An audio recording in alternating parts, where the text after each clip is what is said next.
자, 중세 시대를 한번 떠올려 보세요. 한쪽에는 하늘을 찌르듯한 거대한 대성당이 있고 다른 한쪽에는 모든 걸 버리고 떠난 소박한 목수가 있습니다. 이게 바로 이성과 청빈, 당시 유럽을 뒤흔들었던 두 거대한 힘이었죠. 오늘 이 둘이 어떻게 부딪히고 또 섞여 들어갔는지 그 이야기를 좀 해보려고 합니다. 바로 이겁니다. 이 고딕 대성당이요. 정말 압도적이지 않나요? 인간은 이 돌을 하나하나 쌓아 올려서 어떻게든 하늘에 닿아보려고 했고요. 동시에 저 스테인드 글라스를 통과한 신의 빛은 가장 낮은 곳에 있는 우리를 만나러 내려오는 거죠. 정말 말 그대로 쌍방향 통행로 같은 거예요. 근데 이런 야망이 단순히 건물 짓는 데서 끝난 게 아니었어요.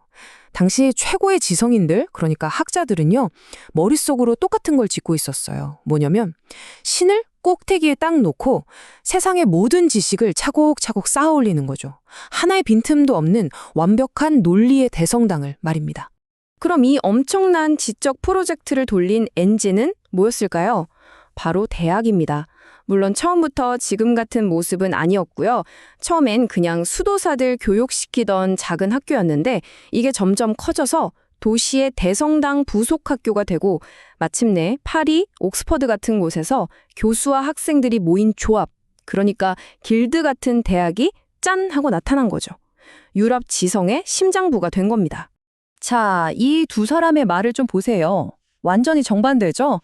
한쪽에선 피터 아벨라르가 의심해라, 그래야 진리를 찾는다, 이렇게 외치고 있고요.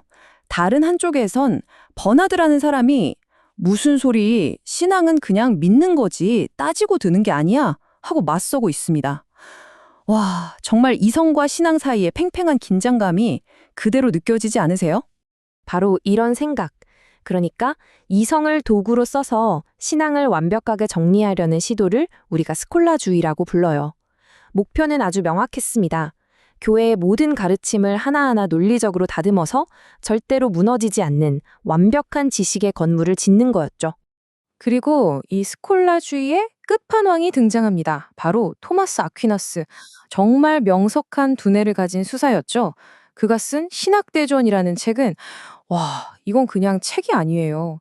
당시 존재하던 모든 신학 지식을 그냥 싹 다 긁어 모아서 체계적으로 정리한 거대한 지식의 종합 선물 세트 같은 거였어요.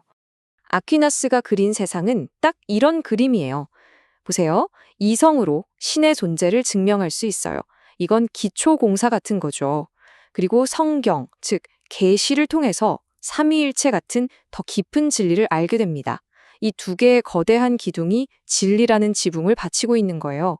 그럼 이 완벽한 건물을 누가 관리하느냐?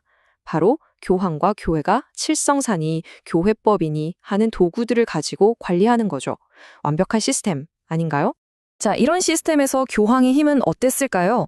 당연히 어마어마했겠죠. 교황 인노첸시오 3세의 말을 한번 들어보세요. 자기는 신보다는 아래, 하지만 인간보다는 위에 있대요. 무슨 뜻이겠어요? 이 땅 위에서는 자기를 심판할 사람이 아무도 없다는 거죠. 거의 신의 대리인 그 자체를 선언한 겁니다. 그런데요, 이렇게 완벽하고 거대한 논리의 대성당 안에서 뭔가 중요한 게 빠진 것 같지 않으세요? 당시 사람들도 그렇게 느끼기 시작했어요.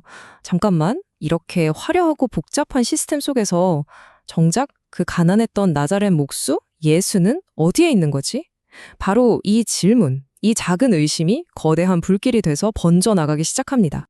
사람들은 점점 더 부유해지고 권력의 중심이 되어가는 교회를 보면서 마음 한구석이 불편했던 거예요. 과연 예수님이 원했던 게 이런 모습이었을까? 이런 생각이 들었던 거죠. 그래서 그들은 부와 권력을 등지고 차라리 예수의 제자들처럼 사도들처럼 모든 걸 버리고 가난하게 사는 사도적 삶에서 진짜 신앙을 찾으려고 했습니다. 그리고 그들의 마음에 불을 지핀 구절이 바로 이거였습니다. 부자 청년에게 예수님이 하신 말씀이죠. 내 모든 걸 팔아서 가난한 사람들에게 나눠줘라. 그리고 와서 나를 따라라. 이 사람들에게 이 말은 그냥 좋은 비유나 교훈이 아니었어요. 이건 그냥 지금 당장 실천해야 하는 아주 직접적인 명령이었던 겁니다. 그래서 진짜로 모든 걸 버리기 시작한 거죠. 이 흐름을 상징하는 인물이 바로 피터 와일도라는 사람입니다. 이 사람은 프랑스 리옹에서 정말 잘 나가던 상인이었어요. 돈도 엄청 많았죠. 그런데 어느 날 그 모든 재산을 싹 다 가난한 사람들에게 나눠주고는 갑자기 거리로 나가서 설교를 하기 시작한 겁니다. 생각해 보세요. 얼마나 충격적이었겠어요. 당연히 많은 사람들이 그를 따르기 시작했습니다. 자, 여기서 진짜 중요한 포인트가 나옵니다.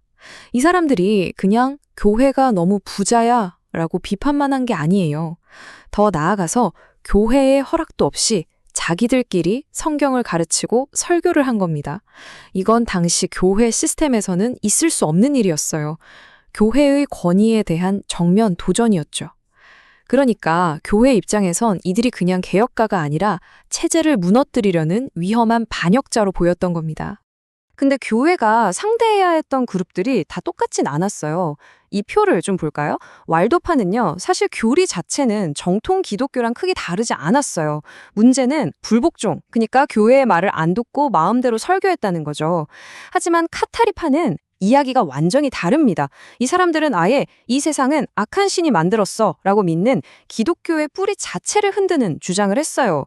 그러니까 교회 입장에서 왈도파는 말 안 듣고 집 나간 아들 정도였다면 카타리파는 아예 다른 집 자식, 아니 적이었던 거죠. 교회의 반응이 왜 그렇게 극단적으로 달랐는지 이제 이해가 되시죠? 그래서 교회는 아주 영리한 이중 전략을 펴니다. 채찍과 당근이죠. 한 손으로는 카타리파처럼 아예 뿌리가 다른 그룹은 십자군까지 보내서 아주 잔혹하게 짓밟아버리고요.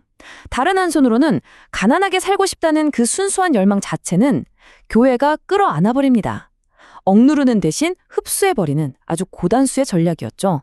그 흡수 전략의 핵심 경기가 바로 이 새로운 수도회들이었어요. 도미니코회와 프란치스코회. 이 사람들은 왈도파처럼 똑같이 가난하게 살고 사람들 속으로 들어가서 설교했어요. 그런데 결정적인 차이가 하나 있었죠. 바로 교황에게 절대 복종했다는 겁니다. 그러니까 대중의 마음도 사로잡으면서 동시에 교회의 질서도 지켜주는 교회로서는 정말 이제 완벽한 아군, 새로운 기사들이었던 셈입니다. 그리고 이 새로운 흐름에서 그 누구도 막을 수 없는 슈퍼스타가 탄생합니다. 바로 아시시의 프란치스코죠. 부잣집 아들이었는데 모든 걸 다 버리고 심지어 새들과도 대화했다고 하잖아요. 그의 이런 순수하고 급진적인 삶은 그야말로 폭발적인 인기를 얻었습니다. 교회가 보기에도 이건 섣불리 이단으로 몰았다가는 오히려 교회가 욕을 먹을 판이었던 거죠. 그래서 어떻게 했을까요? 적으로 돌리는 대신 성인으로 공식 인정해주면서 그의 엄청난 인기를 교회의 자산으로 만들어버린 겁니다. 정말 영리하죠? 그러니까 정리하자면 이렇습니다. 교회는 이 거대한 영적 도전에 맞서서 두 가지 카드를 동시에 쓴 거예요. 보시는 것처럼 한쪽으로는 종교재판이나 십자군 같은 무력으로 철저히 억압하고요. 다른 쪽으로는 프란치스코회 같은 수도회를 공인해주는 방식으로 똑똑하게 흡수한 거죠. 칼과 방패를 동시에 사용해서 결국 이 위기를 극복하고 새로운 균형을 만들어낸 겁니다. 이렇게 해서 거대하고 논리적인 대성당은 소박하고 급진적인 목수의 정신을 자기 안으로 받아들이는 데 성공합니다. 일종의 봉합이죠. 하지만 이게 완벽한 해결책이었을까요? 절대 아니죠. 이 권력과 구조를 지키려는 힘과 순수한 청빈과 영성을 추구하는 힘 사이의 긴장감, 이건 결코 사라지지 않았어요. 마치 휴화산처럼 잠복해 있다가 나중에 중교개혁 같은 거대한 사건으로 다시 터져나오게 됩니다. 결국 이 이야기는 우리에게 아주 근본적인 질문을 던집니다. 신앙은 어디에 있는가?